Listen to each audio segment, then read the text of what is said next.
Les socialistes comprennent et approuvent les salariés d'Air France. Ils leur pardonnent même les embouteillages qui les ont empêchés d'arriver à l'heure au Bourget au congrès du parti. Michel Rocard, prudent, avait pris ses précautions et il était arrivé parmi les premiers. Il tient tant à ce congrès. Roland Sicard et Raymond Chaplard.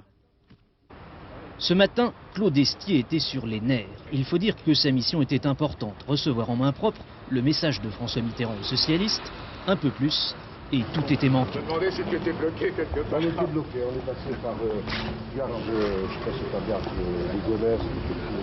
En attendant, Michel Rocard avait déjà préparé son discours, hommage appuyé à François Mitterrand, artisan de la renaissance du Parti socialiste, rappel historique. Le sursaut s'ébauchera en 1971 avec François Mitterrand. Pour cette troisième renaissance, le travail est éblouissant, les effectifs triplent, le parti retrouve rayonnement et confiance populaire. Pour la première fois dans l'histoire de France, la gauche est durablement installée au pouvoir. L'ennui, c'est que le message de François Mitterrand, lui, ne fait pas l'éloge de Michel Rocard, il n'en parle pas. Alors, y a-t-il rapprochement entre les deux hommes ou pas? Question posée aux mitterrandistes. La situation se normalisant au sein du PS, les choses ont l'air de se normaliser aussi, ça me paraît très bien. Maintenant, plus personne ne comprendrait que les choses ne se passent pas correctement.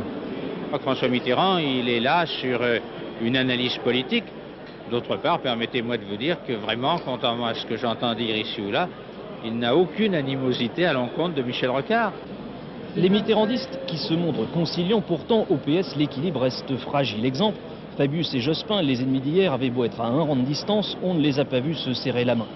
Entre Rocard et Mitterrand, la situation est un peu la même. C'est très loin d'être l'amitié, mais c'est peut-être la neutralité pour le nouveau patron du PS. C'est déjà ça.